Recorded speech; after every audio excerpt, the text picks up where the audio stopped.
I'm going to give you another one right now. Okay. Please do. You said those of us who have experienced oppression, right? Mm-hmm. And I am going to challenge us to think about our systems of oppression as something that takes something away from all of us, even those of us who are in supposed power. Oh, that's an awesome frame. Continue. I see where your head's at there. That's an awesome frame. Continue, please. I think about what, people who in our hierarchy are considered to be sort of at the apex, right? Yeah.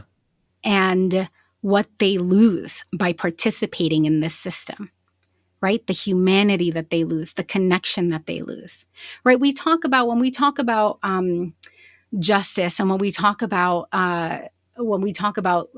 freedom, and we talk about equality and equity, we talk about access to resources, right? Rights, resources, representation, respect. Yeah.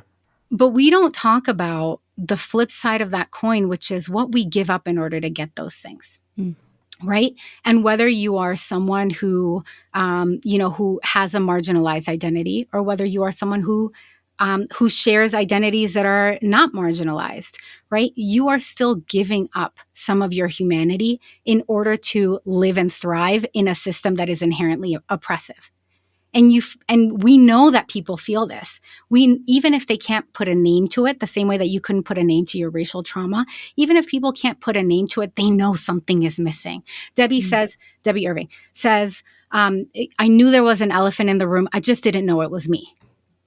Right. Yeah. And she's great. Yeah. And, and I think that for a lot of people, they know, right? That's why it's so uncomfortable when people in, for example, a majority white community have people of color in the space, and they're like, oh, I feel uncomfortable and I don't know why. It must be them.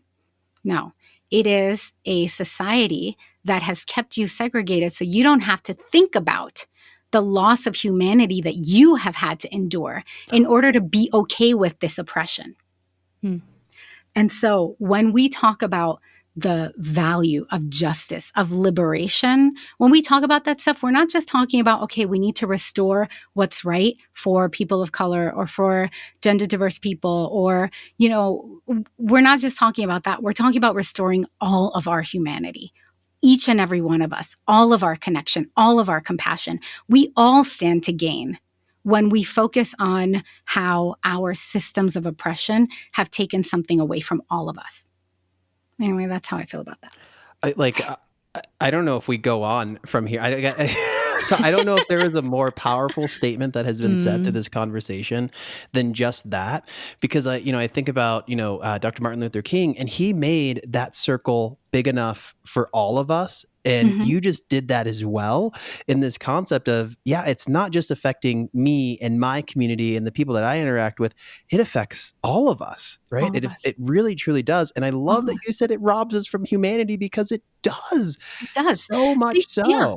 Think about when you walk by someone who is unhoused in your neighborhood, right? Or at an intersection or something, and they're asking for food or whatever. And you kind of not everybody does this, but everybody's done it at one point or another. You kind of turn your head and you ignore because you feel like, oh, I can't help. I don't know. I don't even know what to do. I can't help. And you turn down your humanity, that part of yourself that instinctively calls out to the pain in that other person. And you go, I can't function in this society and feel this way all the time. But that's not about my personal capacity for pain. That's about a society that says, in order for you to be okay, you're going to have to turn down how much you care about other people. Right? So that's what I'm talking about, whether I'm talking about the unhoused, whether I'm talking about gender justice, whether I'm talking about racial justice, whether I'm talking about environmental justice, right? What we're talking about is we need to be curious, examining the way that our systems of oppression, or even, you can call it just everyday life, right? Yeah. Oh, I have to go to work. I have to, right? In order to be okay right now, I have to just pretend that stuff isn't happening and just focus on what I can focus on.